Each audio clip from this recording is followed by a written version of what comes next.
Hi friends, ഞാനിപ്പോൾ ഉള്ളത് ചോറ്റാനിക്കര ദേവീക്ഷേത്രത്തിലാണ്. വന്നപ്പം ദേവിനെ തൊഴാൻ പറ്റി. സാധാരണ എല്ലാ സ്ഥലങ്ങളിലും വൈകി വരുന്ന ഒരാളാണ് ഞാനെന്ന് പറയാറാണ്. ഇന്നും വൈകിയാണ് എത്തിയത്.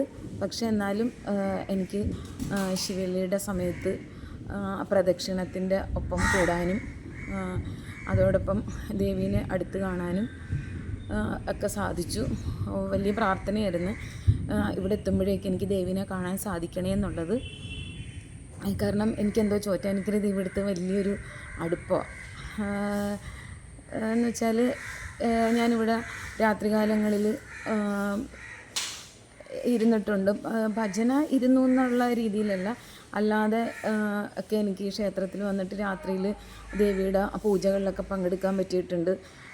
രാവിലെ ഉള്ള പൂജകളിൽ പങ്കെടുക്കാൻ പറ്റിയിട്ടുണ്ട്.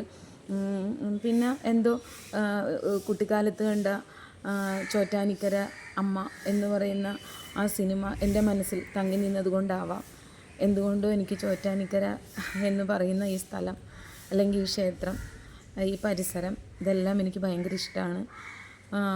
എന്തോ ഒരു നൊസ്റ്റാൾജിയ ഫീൽ ചെയ്യും പോലെയാണ് എനിക്ക് തോന്നാറ്. കാരണം കുട്ടിക്കാലത്ത് നമുക്ക് കാണുന്ന എല്ലാ കാര്യങ്ങളും നമ്മുടെ മനസ്സിൽ മായാണ്ട് കിടക്കുമെന്നാണല്ലോ പറയുന്നത്. അപ്പോൾ അതേപോലെ തന്നെ കുട്ടിക്കാലത്തൊന്നും ഞാൻ ചോറ്റാനിക്കരയിൽ വന്നിട്ടില്ല. ശരിക്കും പറഞ്ഞാൽ ആഫ്റ്റർ മാരേജ്, കല്യാണത്തിന് ശേഷമാണ് ഞാൻ ചോറ്റാനിക്കര ദേവീക്ഷേത്രത്തിൽ വരുന്നത് പോലും. 21 വർഷങ്ങൾക്ക് ശേഷം ആണ് ഞാൻ ചോറ്റാനിക്കര ദേവീക്ഷേത്രത്തിൽ വരുന്നത്. അതിനു മുമ്പ് എപ്പോഴും ഒരിക്കൽ 10ാം ക്ലാസ്സിൽ പഠിക്കുമ്പോൾ പഴനിക്ക് ടൂറ് പോയായിരുന്നു. അപ്പോൾ ആ പോകുന്ന വഴിക്ക് ചോറ്റാനിക്കര ക്ഷേത്രത്തിലൊക്കെ കയറി ആണ് പോയത്. പക്ഷേ അന്ന് ഇതേപോലെ എനിക്ക് ഇങ്ങനെ എല്ലാ ദേവിയുടെ ഈ അമ്പലം മുഴുവൻ ചുറ്റിക്കാണാനോ അങ്ങനെ ഒന്നും പറ്റിയിട്ടൊന്നുമില്ല. ജസ്റ്റ് ഇവിടെ കയറി എന്നുള്ളത് മാത്രം. അതും കയറി എൻ്റെ ഓർമ്മ പോലും എനിക്കില്ല. ബസ്സിൽ ടൂർ പോകുവാണല്ലോ, അപ്പോൾ അന്ന് എൻ്റെ ഓർമ്മയൊന്നും എനിക്ക് അത്രത്തോളമൊന്നുമില്ല. പക്ഷെ അതിന് ശേഷം ഒരുപാട് തവണ എനിക്ക് ഈ അമ്പലത്തിൽ വരാൻ സാധിച്ചിട്ടുണ്ട്. ദേവീനെ ചൈതന്യത്തോടു കൂടി എനിക്ക് കാണാൻ സാധിച്ചിട്ടുണ്ട്. അപ്പോൾ അതൊക്കെ എൻ്റെ ഒരു ഓർമ്മകളാണ്. എന്തായാലും ഇന്നിവിടെ വരാൻ സാധിച്ചതിലും അവസാനത്തെ സമയത്തായിരുന്നു. അതായത് ദേവി പ്രദക്ഷിണമൊക്കെ കഴിഞ്ഞിട്ട് അമ്പലത്തിനുള്ളിലേക്ക് കയറുന്ന ആ ഒരു നെറ്റ് ടൈം, ആ സമയത്താണ് ഞാൻ എത്തിയത്. എന്നാലും ദേവിനെ എനിക്ക് കാണാൻ സാധിച്ചു. ദൂരെ നിന്നെങ്കിലും ഒരു മറവോലെയെങ്കിലും എൻ്റെ അടഞ്ഞ നട കാണേണ്ടി വന്നില്ല. എന്തായാലും അതിൽ വളരെ സന്തോഷം. പിന്നെ അതിനുശേഷം ഇവിടെ നിന്ന് ഊണുണ്ടായിരുന്നു. നിത്യം അന്നദാനമുള്ള ക്ഷേത്രമാണ്. അപ്പോൾ എന്തായാലും ക്ഷേത്രത്തിൽ കയറി ഊണ് കഴിച്ചു. പായസം ഉൾപ്പെടെയുള്ള ഊണായിരുന്നു. നല്ല ഊണായിരുന്നു, നല്ല പായസമായിരുന്നു. ഒക്കെ കഴിഞ്ഞിട്ട് ഞാൻ നമ്മുടെ ക്ഷേത്രത്തിൻ്റെ കീഴ്ക്കാവിലേക്ക് ഇറങ്ങുന്ന ഭാഗത്തായിട്ട് ഇങ്ങനെ വന്നിരിക്കുകയായിരുന്നു. കുറേ സമയം ഞാനിങ്ങനെ ഇരുന്നു. അപ്പോൾ എനിക്ക് എൻ്റെ വാട്സാപ്പിനകത്തൊരു മെസ്സേജ് വന്നു. ഒരു മെസ്സേജ് മീൻസ് എൻ്റെ പണ്ടത്തെ ഒരു സുഹൃത്തായിരുന്നു, ലേഡിയാണ്, ആരും തെറ്റിദ്ധരിക്കേണ്ട. അപ്പോൾ അവർ അതിൻ്റെ ഫോട്ടോ കണ്ടിട്ട്, മീൻസ് ഞാനിപ്പോൾ ഓരോ ദിവസങ്ങളിലും ഓരോരോ ഫോട്ടോ ഇടാറുണ്ടല്ലോ, സ്റ്റാറ്റസ് ഇടാറുണ്ട്. ഒരു കാലത്ത് ഞാൻ ഈ ഇടക്കാലം കൊണ്ട് ഞാൻ സ്റ്റാറ്റസ് ഒന്നും അങ്ങനെ യൂസ് ചെയ്യാറില്ലായിരുന്നു. സ്റ്റാറ്റസിനകത്തൊന്നും അങ്ങനെ ഒന്നും ഇടാറില്ലായിരുന്നു. ആകെ ഫേസ്ബുക്ക്, യൂട്യൂബ് അതിൻ്റെ പുറകിലായിരുന്നു. അപ്പോൾ പിന്നെ ഇപ്പം അപ്പോൾ എൻ്റെ ഈ വാട്സാപ്പ് ഫ്രണ്ട്സൊക്കെ എന്നെ മറന്നതുപോലെ.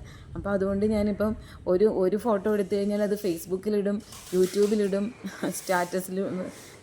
സ്റ്റാറ്റസായിട്ടും ഇടാറുണ്ട്. അപ്പോൾ എന്നെ ആരും മറന്നു പോകാണ്ടിരിക്കാൻ വേണ്ടിയിട്ടാണ്. അപ്പം അത് കണ്ടപ്പം പുള്ളിക്കാരത്തിക്ക് അരോചകമായിട്ട് തോന്നി. എന്ന് വെച്ചാൽ പുള്ളിക്കാരത്തി പറയുന്നത് എന്നെ കണ്ട് മടുത്തു എന്നാണ് പറയുന്നത്. എന്ന് വെച്ചാൽ ഒരേ ഫോട്ടോ തന്നെയൊന്നും അല്ല ഞാൻ ഇടുന്നത്. വ്യത്യസ്തമായ ഡ്രസ്സിങ്ങിൽ അല്ലെങ്കിൽ വ്യത്യസ്തമായ ഭാവങ്ങളിൽ ഒക്കെയുള്ള ഫോട്ടോസാണ് ഞാൻ ഇടുന്നത്. നേരത്തെ ഒന്നും എനിക്ക് ഇത്രയും ക്രേസ് ഒന്നും ഇല്ലായിരുന്നു. പിന്നെ യൂട്യൂബ് എന്നൊക്കെ പറഞ്ഞിട്ട് ഇറങ്ങിക്കഴിഞ്ഞപ്പം ഓട്ടോമാറ്റിക്കായിട്ട് അതിനോട് നമുക്കൊരു അഫെക്ഷൻ ഉണ്ടാകുമല്ലോ. അങ്ങനെ ഞാൻ അതിലേക്ക് അതുകൊണ്ടാണ് കുറേ ഫോട്ടോസൊക്കെ എടുക്കും, അതിങ്ങനെ ഫേസ്ബുക്കിലിടും, യൂട്യൂബിലിടും, വാട്സാപ്പിലിടും. അപ്പോൾ പുള്ളിക്കാരത്തി എൻ്റെ അടുത്ത് ഒരു സ്റ്റാറ്റസ് ഇട്ട്, മീൻസ് ആ സ്റ്റാറ്റസ് കണ്ടിട്ട് എന്നോട് ചോദിക്കുകയാണ്, കണ്ട് മടുത്തല്ലോ ചോദിച്ചിരുന്നു. അത് ശരിക്കും പറഞ്ഞാൽ ഒരു നല്ല കമൻ്റ് അല്ല, നെഗറ്റീവ് കമൻറ്റ് തന്നെയാണെന്ന് എനിക്കറിയാം. അതുകൊണ്ട് തന്നെ ഞാൻ അതിന് പ്രതികരണങ്ങളുമായിട്ടിരിക്കുകയായിരുന്നു ഇത്രയും സമയം. ഒരു 10-20 മിനിറ്റെങ്കിലും ഞാൻ അതിൻ്റെ പുറകിൽ എനിക്ക് ചിലവിടേണ്ടി വന്നു. അപ്പോൾ അതുകൊണ്ട് തന്നെ എനിക്ക് എൻ്റെ ആ ഇന്നലെയൊക്കെ ഉണ്ടായിരുന്ന പോലത്തെ ആ ഒരു മീൻസ് കഴിഞ്ഞ വീഡിയോസിലൊക്കെ ഉണ്ടായിരുന്ന പോലത്തെ ആ വല്ലാത്തൊരു നല്ലതായിട്ട് ചിരിക്കുന്നു. എല്ലാവരും പറയുന്നത് എത്ര വിഷമങ്ങളുണ്ടെങ്കിലും ചേച്ചി ഇപ്പോഴും ചിരിച്ചുകൊണ്ടാണ് നിൽക്കുന്നത്. എന്നെ പേഴ്സണലി അറിയുന്ന ആളുകൾ പറയുന്നത് എനിക്ക് പ്രശ്നങ്ങൾ അല്ലെങ്കിൽ വിഷമങ്ങളുണ്ട്, എന്നിട്ടും ചേച്ചി എപ്പോഴും എത്ര ചിരിച്ചായിരിക്കുന്നതെന്നാണ് ചോദിക്കാറ്. അപ്പം ശരിക്കും പറഞ്ഞാൽ ഇന്നത്തെ വീഡിയോയിൽ ആ ഉള്ളിൽ നിന്നുള്ളൊരു ചിരിയൊന്നും എനിക്ക് ചിരിക്കാൻ പറ്റിയിട്ടില്ല. എന്ന് വെച്ചാൽ എനിക്ക് പക്ഷേ ഈ ക്ഷേത്രത്തിൽ വന്നിട്ട് ഇനി എനിക്ക് ദേവി ക്ഷേത്രത്തിൽ വന്നതിനെക്കുറിച്ച് എനിക്ക് 2 വാക്ക് പറഞ്ഞില്ലെങ്കിൽ ഒരു വിഷമമാവും. അല്ലെങ്കിൽ തന്നെ കാണിക്ക ഇടാൻ പറ്റാത്തതിൻ്റെ വിഷമത്തിലാണ്. അപ്പോൾ ഞാൻ കാണിക്കയുടെ അവിടെ മറ്റേ QR കോഡുണ്ട്, അപ്പോൾ സ്കാൻ ചെയ്തിട്ട് കാണിക്ക അർപ്പിക്കാമെന്നും പറഞ്ഞ് ഇങ്ങനെ ഇരുന്നപ്പോൾ ഒരു ചേച്ചി എൻ്റെ അടുത്ത് വന്നിട്ട് പറഞ്ഞ് നട അടച്ചു കഴിഞ്ഞാൽ പിന്നെ കാണിക്ക ഒന്നും ഇടാൻ പാടില്ല എന്ന് പറഞ്ഞു.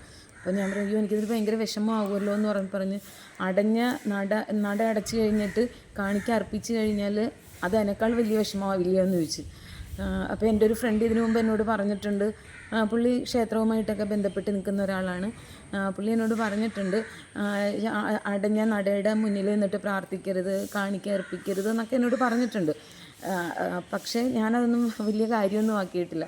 അടഞ്ഞു കിടക്കുന്ന നടയാണെങ്കിലും ഓട്ടോമാറ്റിക്കായിട്ട് ആ ക്ഷേത്രത്തിൻ്റെ മുൻപിൽ വരുമ്പം ഒന്ന് തൊഴുതു പോകും. അത് ഹിന്ദുവായി പറയുന്ന എല്ലാവർക്കും ഉണ്ടാകുന്നൊരു കാര്യമാണ്. ഓട്ടോമാറ്റിക്കായിട്ട് ഒരു അമ്പലം കാണുമ്പോൾ എൻ്റെ ദൈവമേ അല്ലെങ്കിൽ എൻ്റെ ഭഗവാനെ കൃഷ്ണ ഗുരുവായൂരപ്പ എന്ന് വിളിക്കുന്നത് സ്വാഭാവികം. അപ്പം അതേപോലെ തന്നെ അപ്പം ഈ ചേച്ചി വന്ന് പറയുമ്പോൾ പിന്നെ എന്നാൽ ഞാൻ ആദ്യം ഓർത്ത് ഈ ചേച്ചി അങ്ങോട്ട് മാറിക്കഴിയുമ്പം ആ കാണിക്ക അങ്ങിട്ടാലോ എന്ന് ഞാൻ വിചാരിച്ചു. പക്ഷേ പിന്നീട് എനിക്ക് തോന്നി ഒരു ചൈതന്യമുള്ളൊരു ചേച്ചിയായിരുന്നു, ഇനി ദേവി എങ്ങാനും വന്നിട്ടാണോ എന്നോട് പറഞ്ഞത് എന്നുള്ളൊരു തോന്നൽ എൻ്റെ മനസ്സിലേക്ക് വന്നു. അപ്പം ഞാൻ സ്വയം എൻ്റെ മനസ്സിനെ പറഞ്ഞു പഠിപ്പിച്ച് എന്തായാലും ദേവിയാണ് വന്നത് എന്ന് ഞാൻ മനസ്സിലാക്കി. അങ്ങനെ എനിക്ക് തോന്നുന്നു. അപ്പോൾ അതുകൊണ്ട് ഞാൻ ആ വാക്കിന് ഞാൻ തട്ടുന്നില്ല. ഇനി എപ്പോഴെങ്കിലും ഞാൻ വരുമ്പം കാണിക്കയിടാന്നൊക്കെ പറഞ്ഞ് ക്ഷമയൊക്കെ പറഞ്ഞ് അങ്ങനെ ഞാൻ വന്ന് ഇവിടെ ഇരുന്നപ്പോഴാണ് നമ്മുടെ മറ്റേ സ്റ്റാറ്റസ് കണ്ടിട്ട് കമൻ്റൊക്കെ വന്നത്. എന്തായാലും കുറച്ച് മനസ്സിനൊരു നൊമ്പരം തോന്നി. എന്നാലും ഓക്കെ, അത് ഞാൻ വിട്ടു. ഓക്കെ.